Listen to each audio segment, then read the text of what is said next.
Participer à l'IOFC n'est pas une mince affaire. Cela passe par des sélections pendant lesquelles chaque combattant doit effectuer des tests physiques et un ou plusieurs assauts. Si l'enjeu principal est de pouvoir combattre devant près de 1000 personnes lors d'une soirée de gala pour le prochain IOFC, il y a en filigrane l'envie de se mesurer à d'autres combattants venus des 4 coins de l'île lors de cette sélection. La pression serait-elle suffisamment forte pour penser au dopage ? Pression, on en a toujours un petit peu quand on monte sur un ring. Maintenant, non. Le but aujourd'hui, c'est de s'amuser et puis de se montrer. Donc ça vaut pas le coup de se doper pour pouvoir réussir ces sélections pour la suite ? Non, en bon sportif, on se dope pas et on fait du mieux qu'on peut avec les moyens naturels. Non. Au niveau régional, le niveau est quand même abordable avec de l'entraînement. Donc, et je vois pas pourquoi se doper, vu que c'est plus naturel. Si vraiment on connaît que les bons, on doit connaître ses codes de capacité d'origine. Donc on apprend à prouver, à doper, pour vraiment monter que les performants ou pas. Si tous les combattants sont unanimes sur le principe d'un sport propre, 2 cas ont été découverts lors des Contenders, dont un cas de dopage au cannabis. Attardons-nous sur ce cas. Il pense qu'il y a pas mal de combattants, il n'est pas très au courant, il pense qu'il n'est pas suivi au niveau du dopage. Donc il faut que les coachs ils préviennent leurs élèves qu'il y en a un contrôle de dopage et qu'il y a un suivi derrière.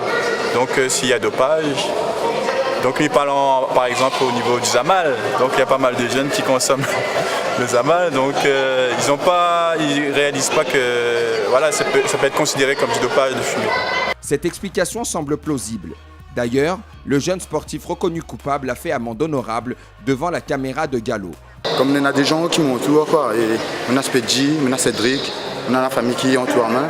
Et comme c'est un champion sûr, et on ne veut pas décevoir tout ça, et continuer à aller plus vers l'avant de mon sport et donner les jeunes des bons exemples. Et qu'est-ce que tu aimerais dire justement sur ce dopage ? Est-ce qu'à l'avenir, ce contrôle t'a fait du bien, il va te faire changer ? Là, je crois que j'ai eu une bonne leçon à suspendre la main pour 6 mois et c'est plus à refaire. On a compris ce que ça veut dire maintenant. Et est-ce que tu seras un bon ambassadeur dans les clubs pour faire passer le message avec tes partenaires d'entraînement ? Ça, c'est pas un problème.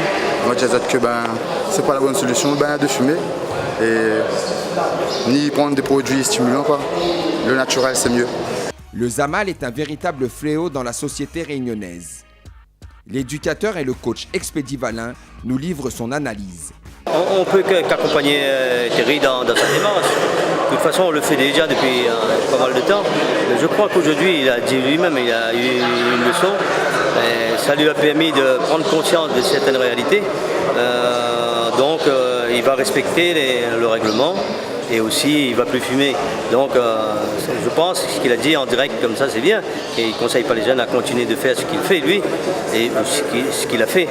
Je pense qu'après aussi, les autorités, je pense, avec des accompagnements un peu plus cadrés vers les clubs, vers les associations, vers les quartiers, la DDJS elle-même, je parle de DDJS parce que c'est l'instance, je pense, ici, avec la cohésion sociale, qui pourrait mettre des personnes agréées en place pour donner des conseils aux jeunes, parce que les mamans, ils ne savent pas trop où aller des fois.